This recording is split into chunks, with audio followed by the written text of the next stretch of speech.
October 31st, Thursday. The Remnant's absolute Bartizan that blocks disasters. Exodus chapter 3, verse 18. The elders of Israel will listen to you. Then you and the elders are to go to the king of Egypt and say to him, "The Lord, the God of the Hebrews, has met with us. Let us take a 3-day journey into the desert to offer sacrifices to the Lord our God." There are many blessings that remnants will receive. If one of them had to be discussed, it would be about the works that prevent disasters. Remnants are the main figures who block disasters. That's why they mustn't fear them.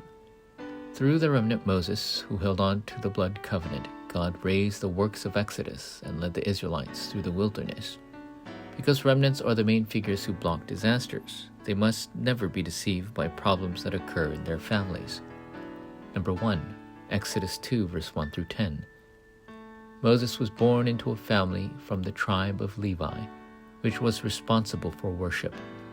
That's why Jochebed imprinted the gospel and prayer in Moses.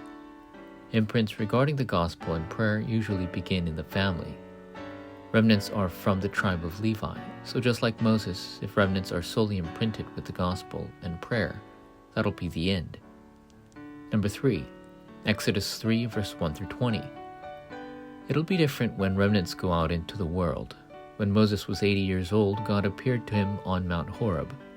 God didn't wait for Moses to grow old. Instead, he waited for the time schedule. Moses held on to the word, "Go and offer a blood sacrifice," and began building the Bartizan that would overcome the world.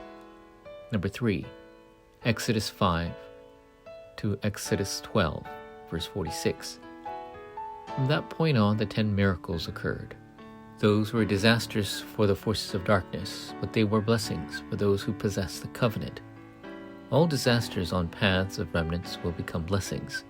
That's why remnants shouldn't be afraid. No matter what the situation, they mustn't waver. Rather, they must seek out blessings.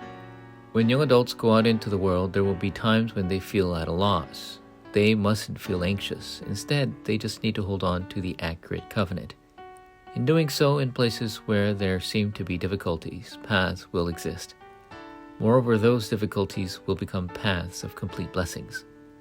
Remnants must save their nations, family lines, and the world. However, the spiritual world is more important. If you read the books written by Moses, the spiritual world has been recorded in them. Like Moses, masterpieces such as the Ark of the Covenant, the Tabernacle, and the 3 feasts must take place for today's remnants.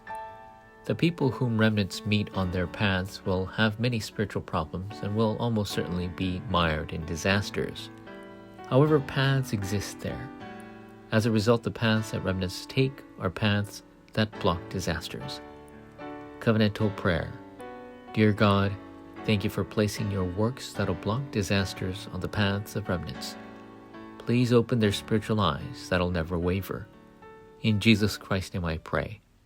Amen.